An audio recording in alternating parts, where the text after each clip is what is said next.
अच्छा बच्चों, सबसे पहली बात तो एक स्टूडेंट का सवाल ये था कि क्या हमें आप कोई सेल्स टैक्स थोड़ा न्यूमेरिकल नेचर है और उसके अंदर टेक्निकल पॉइंट्स ज़्यादा हैं, तो मैं वो नहीं लेता। मैंने जो चैप्टर लिया है वो चैप्टर 14 है आपकी बुक का, आईकैप की बुक का चैप्टर 14 है। इसको हम कहते हैं रिटर्न्स। ज़्यादा बड़ा चैप्टर नहीं है, छोटा सा चैप्टर है, तकरीबन 2 से 3 लेक्चर्स में कवर होने वाला। और इसके अंदर हम ये देखते हैं कि किस किस पर्टिकुलर इंडिविजुअल को या किस किस पर्टिकुलर पर्सन को या ज़रूरत है टैक्स रिटर्न फाइल करने की।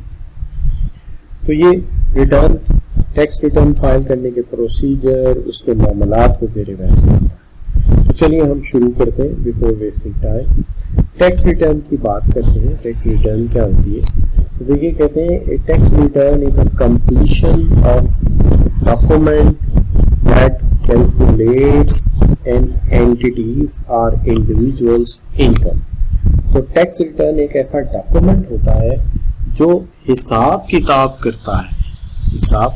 करता है कि एक एंटिटी यानी ऑर्गेनाइजेशन या एक फर्द ने एक साल में कितनी अमाउंट कमाई है और उसमें से कितना टैक्स देगा एफबीआर को। और आप ये कह सकते हैं कि बेसिकली इस डॉक्यूमेंट का मकसद ये होता है कि असेसमेंट ऑफ लायबिलिटी की जा सके, इस चीज का अंदाजा किया जा सके, इस चीज का तज्जिया किया जा सके कि आप पर कितना टैक्स लागू होना चाहिए।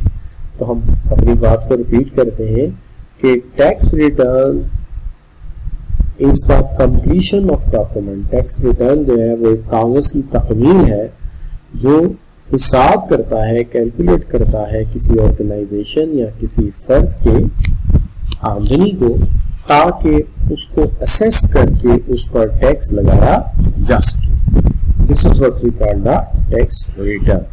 तो ये होती है टैक्स रिटर्न। अब बात आ गई कि हमारा ये वैसे ये सेक्शन जो मैं पढ़ रहा हूँ ना 207, ये वैसे हिस्सा नहीं है कोर्स का एज सच, लेकिन ये वैसे इम्पोर्टेंट इस सेंस में है कि स्टूडेंट के जहन में थोड़ा सा स्केच बन जाए कि देखिए हमारा सबसे ऊपर जो इदारा है उसका नाम है federal board of revenue.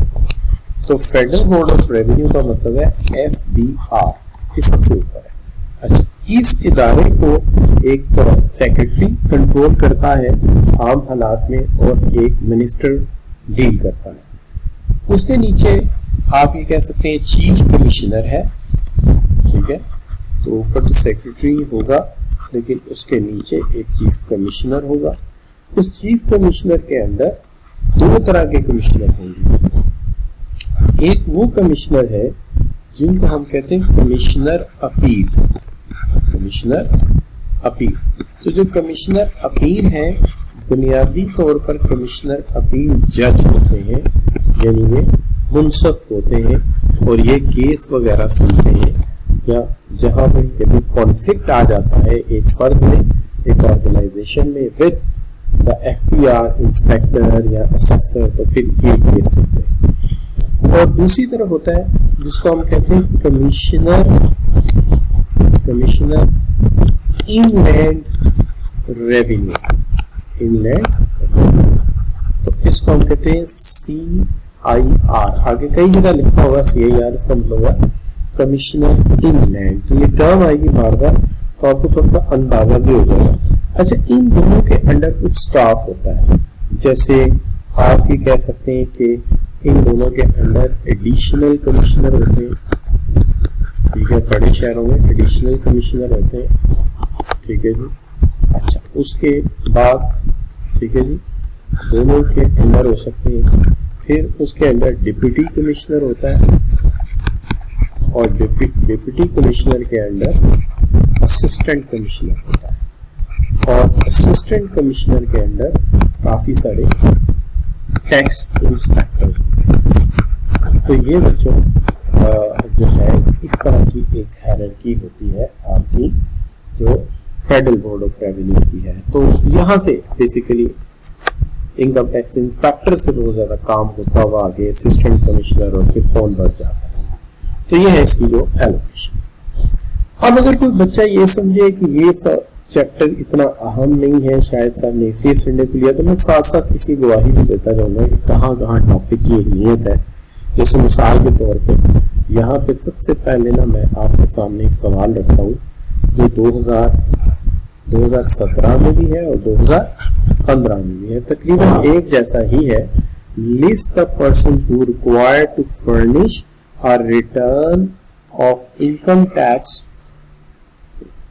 Tax या income for a tax year under the income tax ordinance 2001। List कर दीजिए कौन कौन से पर्सन्स ऐसे हैं जिनको टैक्स रिटर्न जो है वो फाइल करनी चाहिए या जिनको टैक्स रिटर्न जो है वो तकमील करनी चाहिए, फर्निश करनी चाहिए।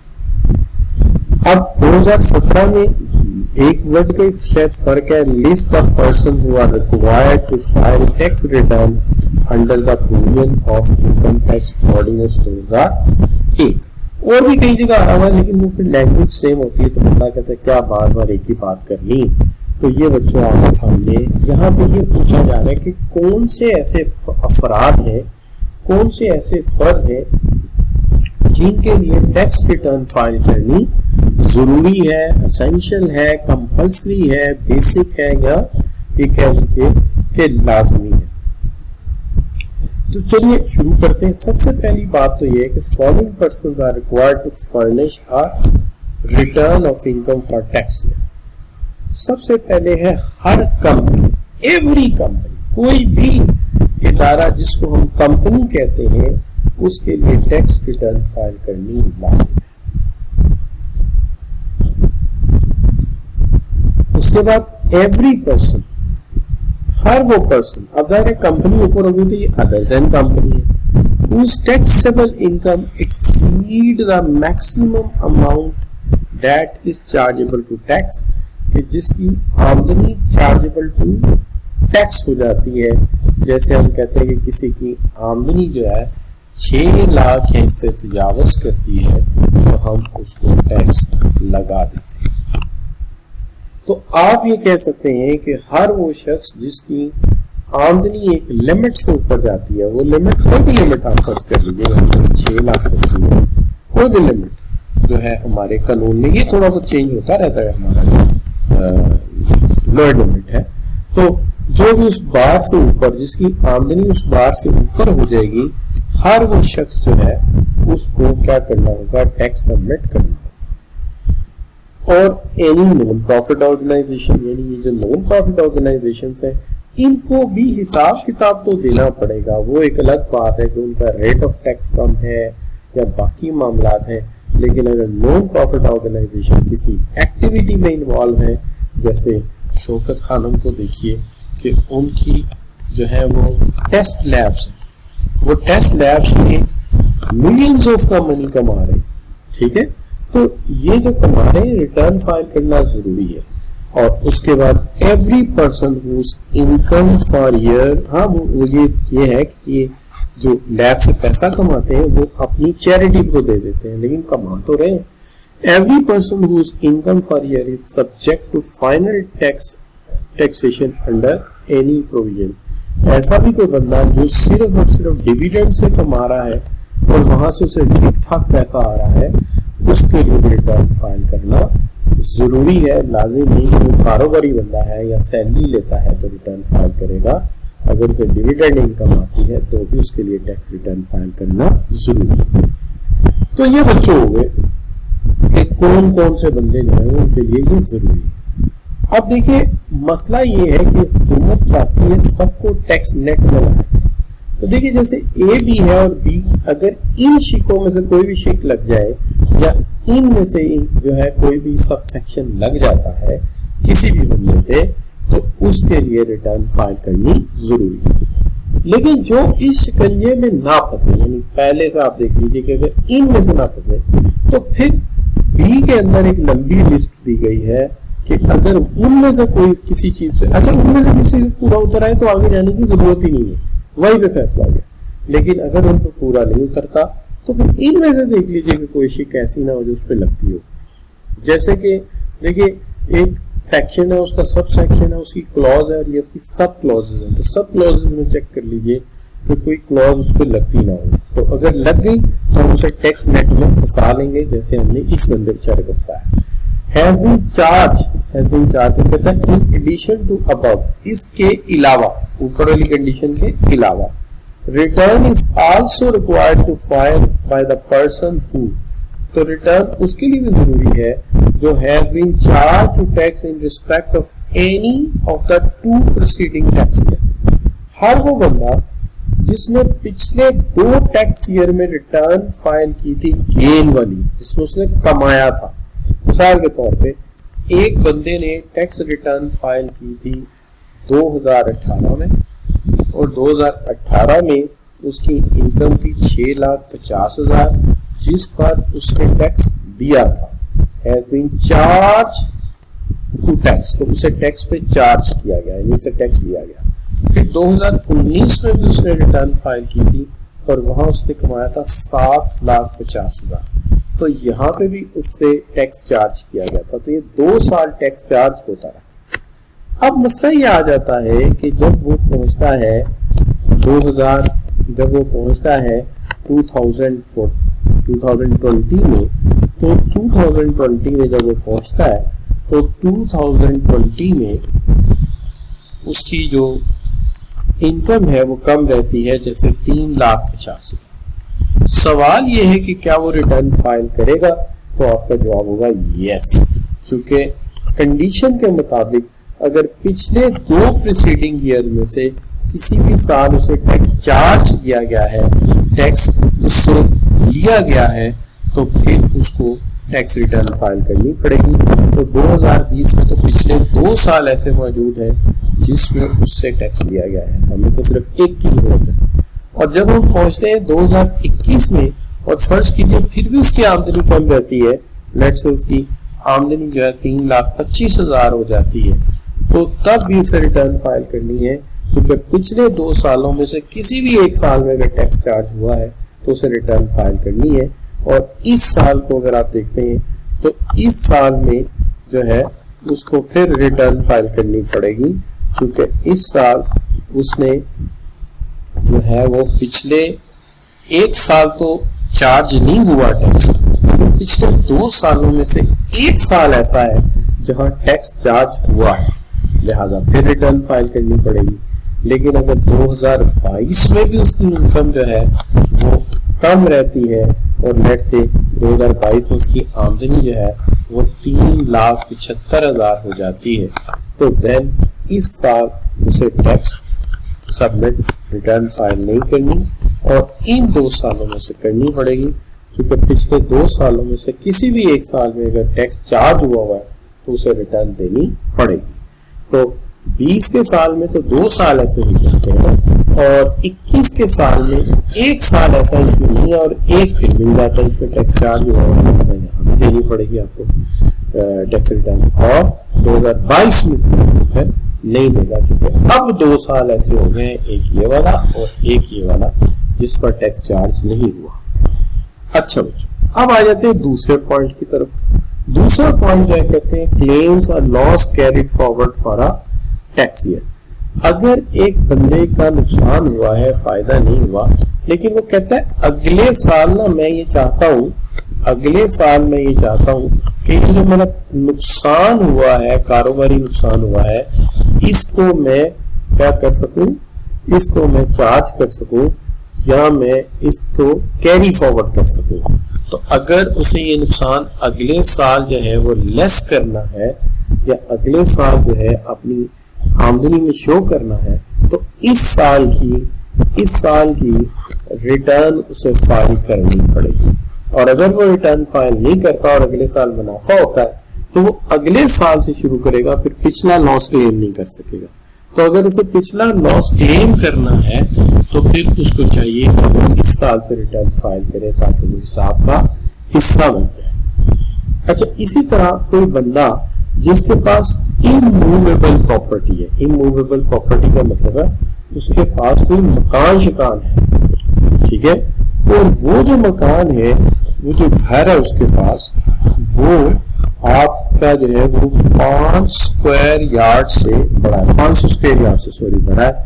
तो 500 स्क्वायर यार्ड का मतलब ये हो गया कि अगर मैं 500 को डिवाइड कर देता हूँ 25.29 से, तो ये बन जाएगा 16.76 मरला, लेकिन तकरीबन 17 मरले का मकान है उसके पास। तो 17 मरले का मकान है उसके पास, या इससे ज्यादा है, या उस तरह का कोई फ्लैट है in the area falling with in the municipality limits. यानी म्यूनिसिपैलिटी लिमिट्स का मतलब ये हो गया कि वो किसी शहरी इलाके में है, बहुत ज्यादा देहाती इलाके में नहीं है। Existing immediately before commencement of local government loss, ठीक है, जिस पर लोकल गवर्नमेंट लॉस लगते हैं इन द प्रोविंसेस।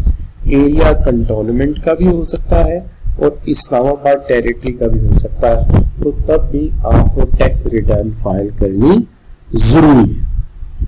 अच्छा, अब देखिए कि एक तो ये बात होगी, लेकिन इसके अलावा अभी प्रॉपर्टी के मामले में एक और मामला है कि वो भी शामिल किया गया है कि अगर कोई बंदा इमूवेबल प्रॉपर्टी यानी लैंड रखता है जो 500 स्क्वायर यार्ड का है या इससे ज्यादा है, लेकिन लोकेटेड है रेटिंग एरिया।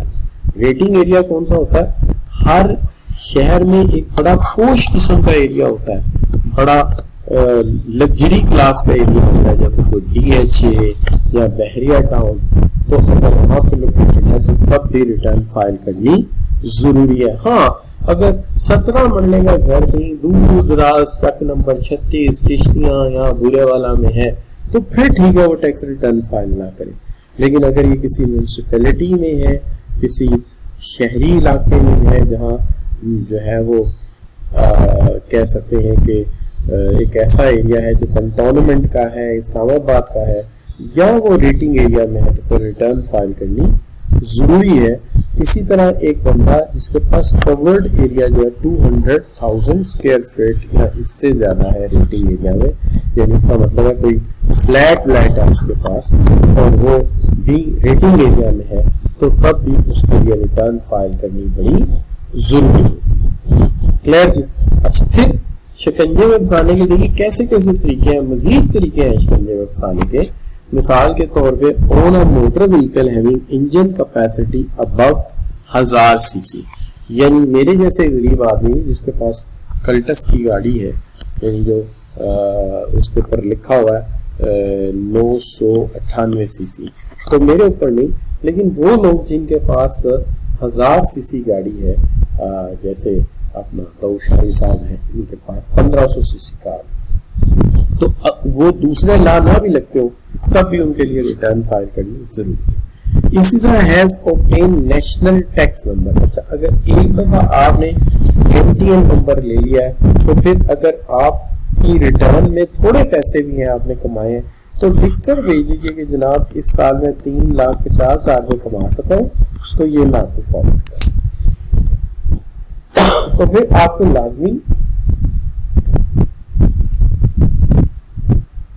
लाजमी फॉरवर्ड कर देनी चाहिए। ठीक है जी। इसी तरह holder of commercial and industrial connection of electricity, एक ऐसा बंदा जिसके पास ऐसा कनेक्शन है, यानी कनेक्शन से मुराद है कोई ऐसा बिजली का मीटर है कि वो जो मीटर है वो क्या है, शाबाश, कमर्शियल मीटर है। ठीक है, या वो, अच्छा, दोनों चीजें हो सकती है। अगर कमर्शियल है तो इसका मतलब ये बनता है, अगर कमर्शियल मीटर है तो इसका मतलब बनता है कि ये कोई दुकानदार है। ठीक है, तो दुकानदार होने की सूरत में आपको रिटर्न फाइल करनी है फिर। और अगर आप पास इंडस्ट्रियल मीटर है तो इसका मतलब ये है कि आप कोई फैक्ट्री वगैरह चलाते हो, तो तब भी आपको रिटर्न फाइल करनी है। तो लिहाजा एक ऐसा बंदा जिसके पास कमर्शियल या इंडस्ट्रियल मीटर है और उसकी अमाउंट ऑफ बिल जो एक्सीड कर रही है साल का 5 लाख रुपया बिल आ रहा है, तो ऐसी सूरत में भी उसे क्या करना पड़ेगा, उसे टैक्स अदा करना पड़ेगा। ठीक है जी। अच्छा, तो कहता है इस होल्डर ऑफ कमर्शियल और industrial connection of electricity where the amount of annual bill exceed by 5 lakh. लेकिन हो सकता है कि ऐसी कोई सूरत हाल पैदा हो जाए कि कभी आपका बिल इतना एक्सीड ना करे, तो मुझे लगता है अगर एक्सीड ना भी करे तो आपने एनटीएन नंबर तो ले लिया होगा कभी ना कभी, और एनटीएन नंबर ले लिया होगा तो फिर आपको टैक्स रिटर्न फाइल करनी पड़ेगी। हाँ, अगर कोई बिजनेस के शुरू के दिन है और अभी वो इतना चल भी नहीं रहा, बिजली भी कंज्यूम नहीं कर रहा और आपके वर्कर भी कोई 10 या 10 से कम है, तो ठीक है, तो हो सकता है कि आप इससे बचे रहें। ठीक है। अच्छा, इसी तरह से कहता है कि इज अ रेजिडेंट पर्सन, एक रेजिडेंट पर्सन हो, रजिस्टर्ड हो with the chamber of commerce. Chamber of commerce मतलब हर शहर में एक इंडस्ट्रियल कॉमर्स है, वहां पे रजिस्टर्ड हो, या किसी ट्रेड यूनियन में या किसी बिजनेस एसोसिएशन में, या उसका मेंबर हो, जैसे कि प्रोफेशनल बॉडी का कोई मेंबर है, जैसे कि बंदा इंजीनियर है और इंजीनियरिंग काउंसिल का मेंबर है, कोई डॉक्टर है पाकिस्तान मेडिकल एसोसिएशन का है, और अगर कोई डेंटल डॉक्टर है तो डेंटल काउंसिल का मेंबर है, और अगर कोई लॉयर है तो पाकिस्तान बार काउंसिल का मेंबर है, और अगर यहाँ प्रोविंशियल बार काउंसिल का मेंबर है, और अगर कोई चार्टर्ड अकाउंटेंट है तो वो institute of chartered accountant Pakistan का मेंबर है, और अगर वो कॉस्ट अकाउंटेंट है तो वो फिर CMA यानी कॉस्ट एंड मैनेजमेंट अकाउंटिंग के इदारे यानी हमारा जो CMA उसका मेंबर। अच्छा, तो ये इस सूरत में भी ये जकड़ा जाएगा और इसको रिटर्न फाइल करनी पड़ेगी। अच्छा, लेकिन इसमें ये याद रहे कि जो स्टूडेंट्स हैं ICAP के, उनको अभी नहीं लगता रिटर्न, जब वो इसके क्वालिफाइड मेंबर बन जाएंगे और कम से कम एफिलिएट हो जाएंगे तब उनको जो है वो जमा करना जरूरी है। अच्छा, अब आगे बात, a resident person being individual required to file foreign income and asset statement under section 116A। 116A की आगे इस्लाह आ जाएगी इस्लाह, लेकिन अगर वो बाहर से अच्छी आमदनी कमा रहा है तो उसके लिए रिटर्न जो है वो जमा करानी जरूरी है, लेकिन आगे चलकर इसकी तफसील आ जाएगी। अब रेजिडेंट इंजीनियर जो है वो क्या होता है, रेजिडेंट पर्सन नहीं होता, जैसे 83 दिन से ज्यादा क्याम कर लेता है। ठीक है जी।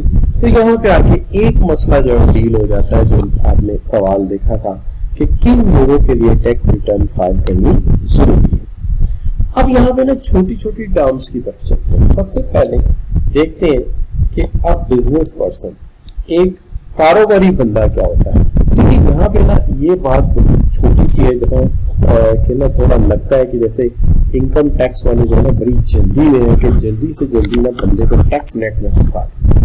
तो वो ये कहते हैं कि अगर फर्ज करें किसी की शॉप है और उसको खोले हुए पहला साल गुजर गया, दूसरा साल गुजर गया, तीसरा साल गुजर गया, चौथा साल अभी शुरू होने वाला है, तो वो ये कहते हैं कि अच्छा यार तुम्हारी इनकम जो है ना, अगर यानी जो तुमने नेट अर्निंग की है वो अगर 2,40,000 है तो ठीक है, तुम रिटर्न बेशक जमा ना करो, कोई जरूरत नहीं। अगर ये 2,50,000 है तो चलो तब भी कोई बात नहीं, तब भी तुम रिटर्न जमा ना करो।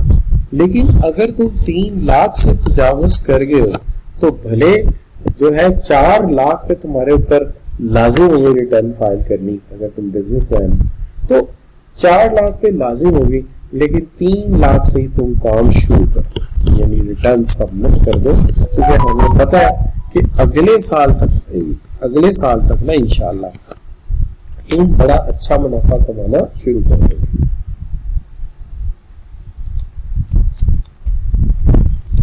तो वो ये कहते हैं कि अगले साल तक तुम बड़ा अच्छा मुनाफा कमाना शुरू कर दोगे। तो लिहाजा ये हमें चूंकि पता है, लिहाजा ऐसा बंदा यानी individual whose income under the income from business exceed कर जाए 3 लाख से,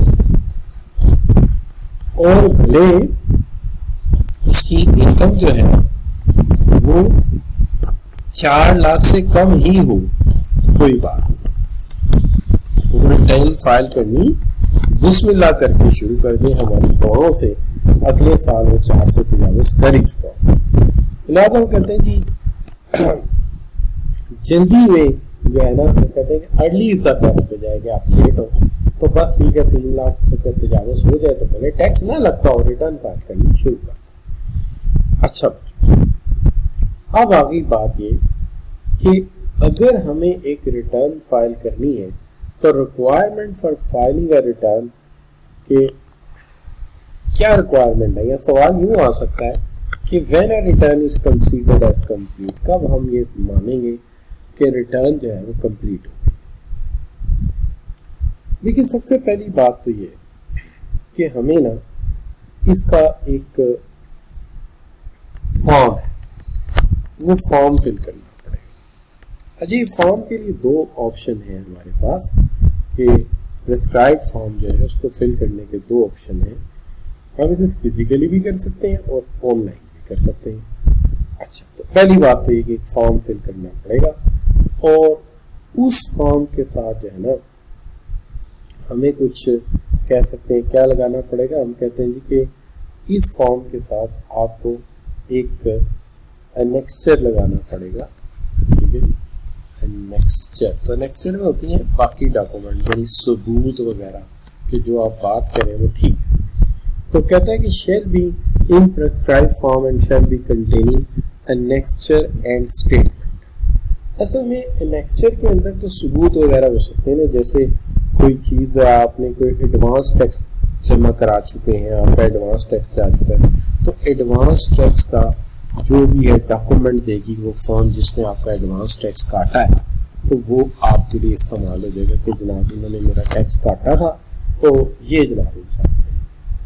अच्छा, कोई डोनेशन वगैरह दिया था तो जाहिर है उसके अगेंस्ट आप टैक्स क्रेडिट चाहते होंगे, तो वो साथ नेक्स्चर के लगा होगा। तो ये मैंने मिसालें दी दी नेक्स्चर।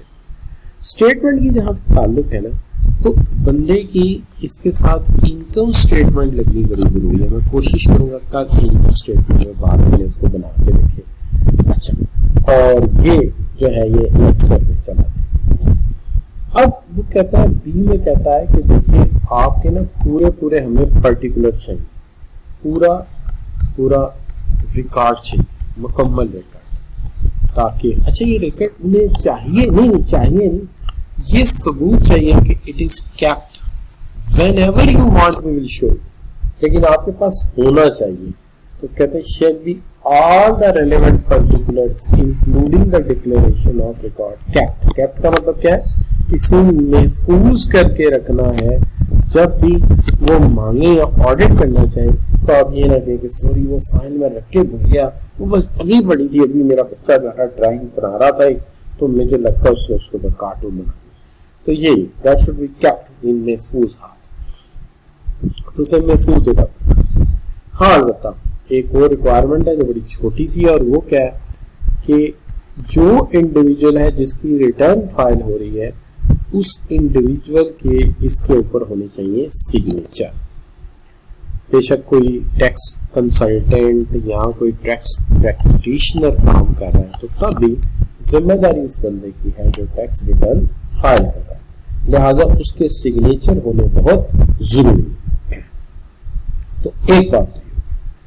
अच्छा, अब देखिए वो कहते हैं कि ये जरूरी बातें हैं, लेकिन उसके साथ साथ कि आपके इसके साथ लगी होनी चाहिए the evidence of payment of tax return या टैक्स एज पर रिटर्न, कि इसके साथ एक स्लिप लगी होनी चाहिए जिसके ऊपर ये मेंशन हो कि जो टैक्स अजाफी था या हिसाब के बाद आपकी तरफ निकलता था वो सबमिट हो चुका है, सबमिट हो चुका है। दूसरी बात, शेल कंटेन वेल्थ स्टेटमेंट, इसके साथ वेल्थ स्टेटमेंट लगी होनी चाहिए। अच्छा, वेल्थ स्टेटमेंट बड़ी जरूरी है, यानी हर फर्द की एक वेल्थ स्टेटमेंट बनानी पड़ती है जिसके अंदर लिखना पड़ता है कि उसके पास कितने प्लॉट हैं, उसके पास कितने घर हैं, उसके पास कितनी घरवालियां कितने घर हैं, और उसके पास कितनी कार्स हैं, ठीक है, और उसके पास कितनी काउज हैं, उसके पास कितनी बफलोज हैं, ठीक है जी, वगैरह वगैरह। तो ये सारी स्टेटमेंट होनी चाहिए।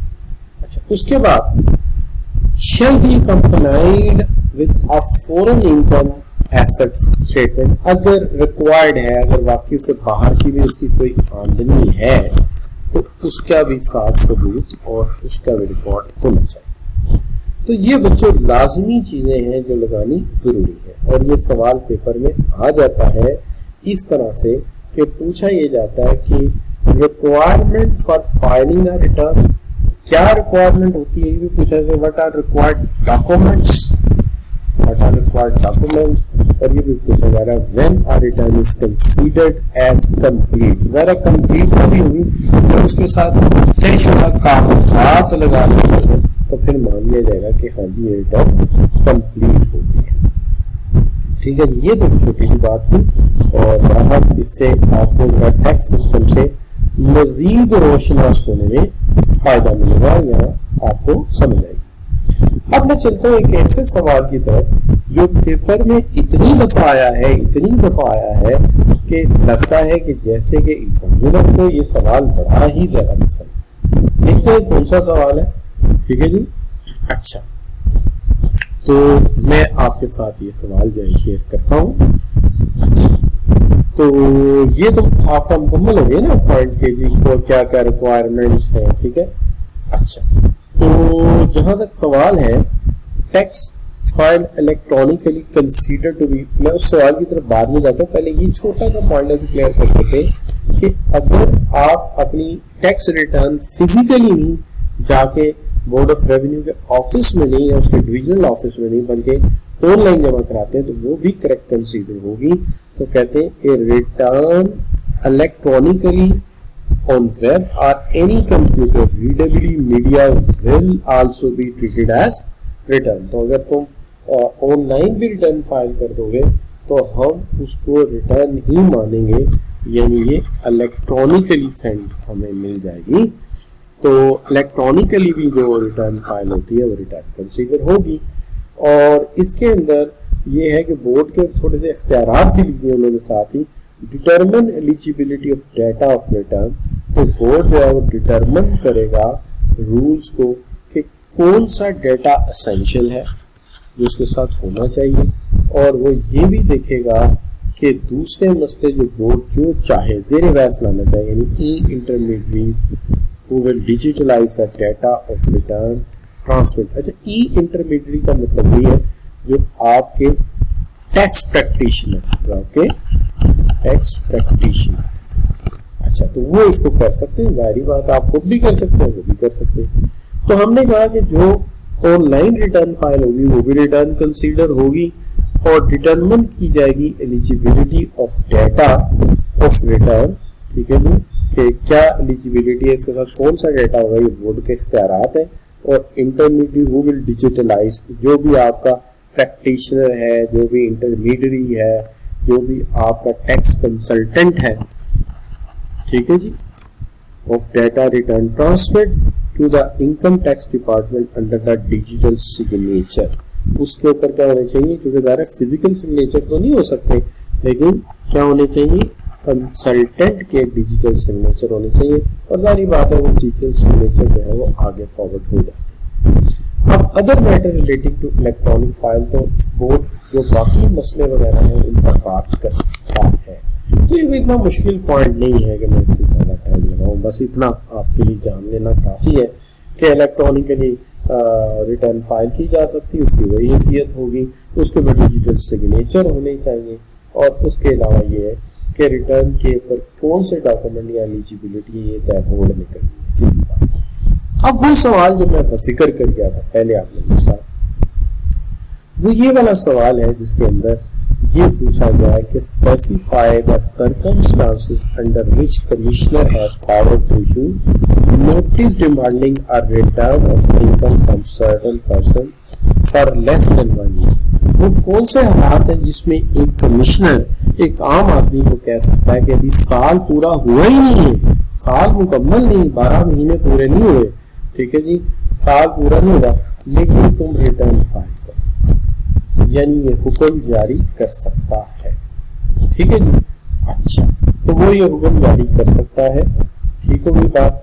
अच्छा, अब बात आ गई कि state the power of commissioner if taxpayer fail to furnish the return as required under the जो भी आपका पार्ट बी है, ए पार्ट तो हम कर चुके ना पहले शुरू में जब स्टार्ट किया था हमने ये चैप्टर, तो सबसे पहले ये सवाल आया था। अब मैंने यहाँ इसको ना गायब कर दिया, काट दिया, ताकि आपको पता लगे ये डिस्कस हो गया है। ठीक है, तो यहाँ का जो कंसर्न सवाल है ये है कि वो कौन से हालात हैं, वो कौन सी सूरत हाल है जिसमें कमिश्नर ये कह सकता है कि तुम साल पूरा नहीं हुआ और इससे पहले रिटर्न फाइल करो, और अगर टैक्स फाइल करने वाला ऐसा ना कर सके तो क्या होगा। अब ये सवाल जो है ये है आपका स्प्रिंग 15 का, स्प्रिंग 17 का। अब इसमें थोड़ा वर्ड्स का फर्क है, ये आप फिर खुद देख लेंगे। ठीक है जी, ये दोनों सेम है, शायद थोड़ा वर्ड्स का फर्क हो, बल्कि ये सवाल खूब आगे वैसे ही आया। अच्छा, फिर ये सवाल दोबारा भी आया हुआ है, जैसे कि आप कह लीजिए कि अगर सवाल को यहाँ देखें तो ये ऑटम 18 में भी आया हुआ है और 4 मार्क्स के लिए आया हुआ है। ठीक है जी, यहाँ पे 4 मार्क्स, और इसके अंदर specify the circumstances under which commissioner of income tax has power to issue notice demanding return of income from a certain person for a period less than 12 months। ठीक है, अब यही वाला सवाल जो है वो सितंबर 7 में भी है और यही वाला सवाल जो है वो मार्च 8 में भी है।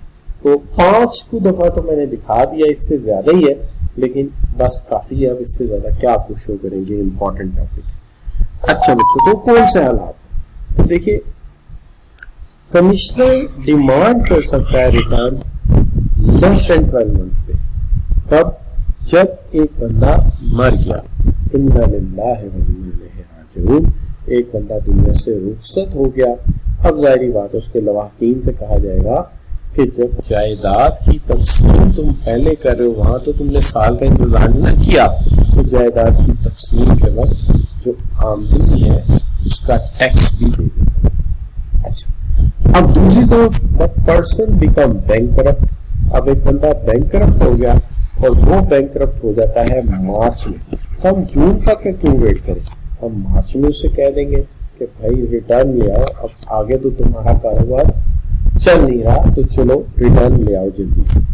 उसके बाद the person is about to leave Pakistan, किसी तरह से ये खबर मिली कि एक बंदा पाकिस्तान छोड़कर जा रहा है और वो कह रहा है मैं वापस नहीं आऊंगा, वापस नहीं आऊंगा।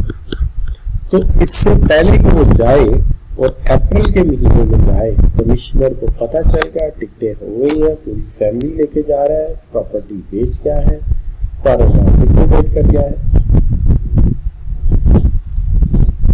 तो कमिश्नर कहेगा कि आजा बच्चे टैक्स देकर ही जा।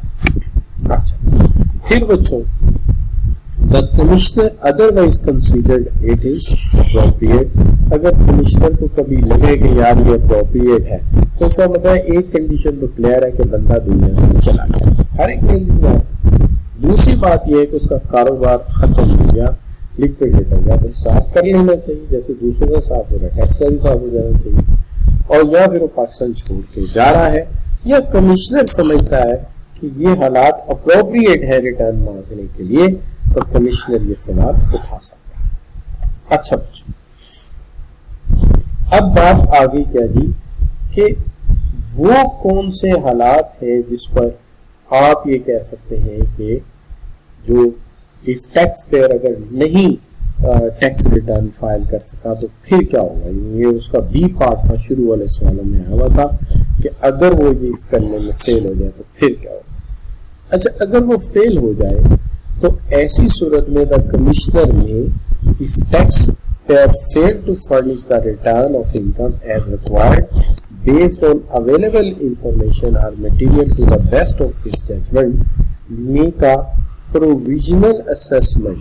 तो कमिश्नर क्या करेगा, उसकी असेसमेंट छोड़ेगा और अपने इंस्पेक्टर को कहेगा कि इंस्पेक्टर साहब आप ऐसा करें कि इसकी जरा ना असेसमेंट करें, और जो उनकी असेसमेंट होगी उस पर वो कहेगा कि बंदे के, ऐसे नहीं कहना चाहिए, इंसान बनो और क्या करो, वो कहेगा कि ये वाला पैसा जो है ये तुम टैक्स के तौर पे जमा करा दो। या तुमने खुद असेसमेंट नहीं की तो जाहिर है हम असेसमेंट कर लेते हैं। यही हो सकता है और क्या हो सकता है। क्लियर बच्चों?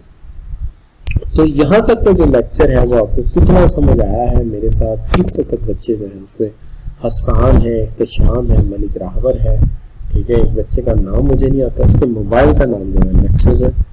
तो इन बच्चों का मैं कमेंट्स का वेट कर रहा हूँ, ठीक है जी। इन बच्चों कमेंट्स का वेट हो रहा है, तो फिर दूसरा पार्ट शुरू करते हैं अपने लेक्चर का, ठीक है जी। तो लेट मी नो